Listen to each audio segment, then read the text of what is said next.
It's the radio guy, Dr. Mike Prince. Welcome to another production here from the Open Mic Broadcast Network. It is our mission to try to bring you some news that you could use. Today is no exception to that rule. You can follow me on Twitter X at The Mike Prince Show. Subscribe to our YouTube channel at the Open Mic Broadcast Network and check out our 24-hour stream at obnradio.com.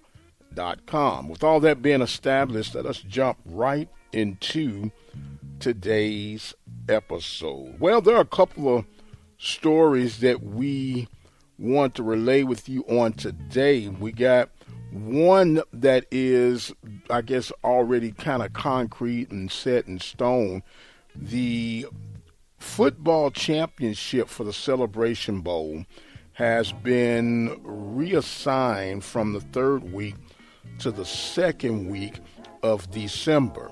Now, some of you listen and say, well, what's the big deal on that? Well, with the expansion of college playoffs, the NFL playoffs is going to be head-butting as far as scheduling is concerned. So they will now schedule this. We don't know if this is going to be for just this year or will it be this time in the future. But there's a way of looking at it from either or. With them readjusting it for this year, of course, you want to be the isolated bowl as in times past to be starting off the bowl season, even though it's an FCS bowl. But that Celebration Bowl traditionally has drawn in good numbers for the ESPN platform, so that could be one of the reasons why you're doing it. Now, to those who already know that there's a slight disadvantage for the Southwestern Athletic Conference opponent due to the fact that we have more teams, B, a little bit longer play in the season play, and we'll touch on that in just a moment when it comes to that postseason action due to the fact of the Bayou Classic and the Turkey Day Classic. Because of Alabama State long running with whoever their opponent is, and then the Grambling Southern opponent factor on that Thanksgiving weekend, which traditionally has interfered with the FCS playoff run, which is one of the reasons why the SWAC conference didn't really participate in the FCS playoffs. So they gave up their automatic bid for that. Then the invent of the Heritage Bowl, which is now, of course, the Celebration Bowl. Well, with this readjusting of the Celebration Bowl being on that second weekend of December versus that third weekend of December, here's the domino effect.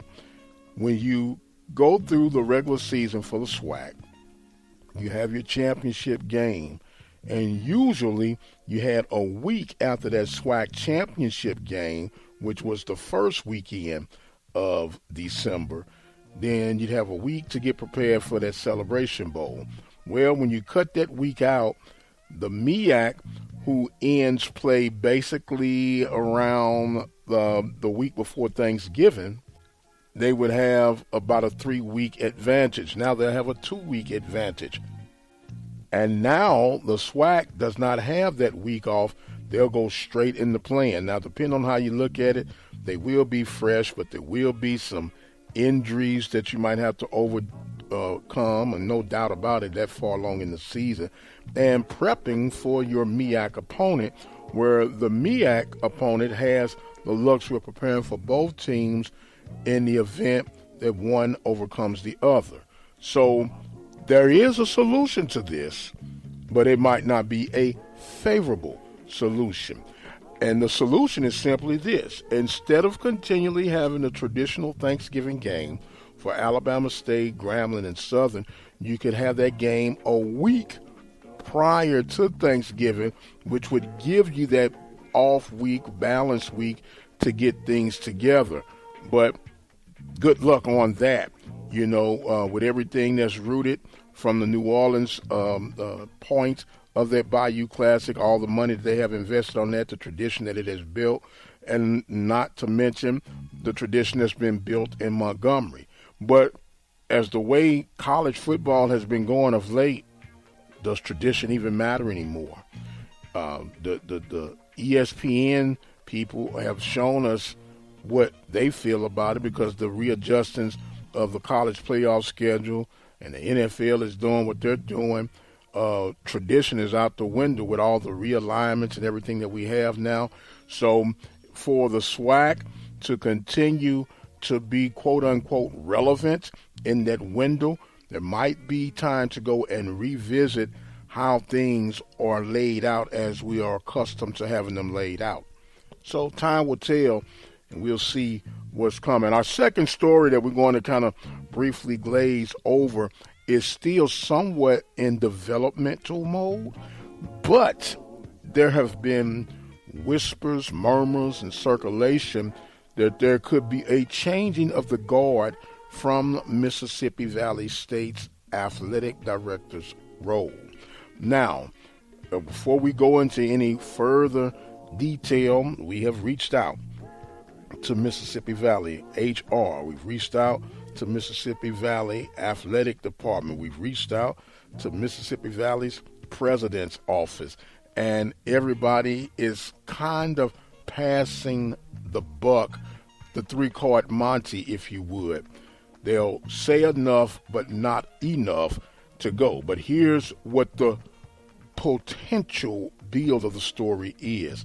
It has been reported, and to the most part, with some very credible, and I do mean credible, resources, that Hakeem McClellan has put in resignation as athletic director for Mississippi Valley State. And as we stated, we went through the three chains of approval and confirmation to see if there were any truths to this. And what was told was so vague, and in fact, the athletic department has yet to confirm nor deny, as well as HR have yet to confirm or deny. And technically speaking, Hakeem McClellan is still on the book, which is an indication that he may have just served his 2-week notice, which would in turn still technically keep you on the campus at the time of questioning. So we'll be keeping a close monitor on that to see if there's any more development about Hakeem McClellan resigning as athletic director at Mississippi Valley State Delta Devils Athletic Department. So there are a lot of things going on in the atmosphere about that. And if it is true, it appears that it's really, really abruptly out of nowhere that these changes are happening, which could leave Pandora's box open for even more questioning or speculation. Could it be that he's going to higher ground? Could it be that he's going to make a lateral move? Could it even be, heaven forbid, that there's something that is not so favorable that has developed, which was the all of a sudden cause of the wind to blow in a different direction from Itta Bena, Mississippi? But as always, we're going to do our due diligence and continue to do our due diligence to make sure that some clarity is brought about real soon. So as we mentioned, there's so much going on. We forgot to even mention that there has been another release in the baseball circuit of the Southwestern Athletic Conference. Reggie Williams is no longer the baseball coach of Alcorn. So you have University of Arkansas at Pine Bluff, as well as the Alcorn State Braves, making moves from the baseball direction to try to make things a little bit better on the diamond play for those respected universities. Both of those teams combined had 10 conference wins out of 60 wins or 60 games. That is definitely a sign that it's time to turn the page.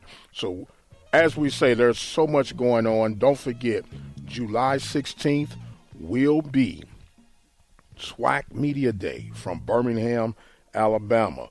A lot of new faces in the places as far as coaches, assistant coaches, players transferring in and out. So a lot to be spoken of and developed real soon. And we'll be right there to give you all that we can while we can here from the Open Mic Broadcast Network. Do want to remind you guys to check out our 24-hour stream at obnradio.com. Also, subscribe to the YouTube channel at the Open Mic Broadcast Network. Hit that bell notification, and that way you'll get everything that is released on this side of the ledger, if you would. And want to remind you, you've heard from Ben, Jack, and myself with the Prairie View projections. We heard about the FAMU, Jackson State, and Alcorn. Then we got another one that's going to be here real soon, speaking on Southern and the Alabama A&M Bulldogs. So we got a lot in store for you here from the Open Mic Broadcast Network. But right now, I must exit stage left. My time is very far spent.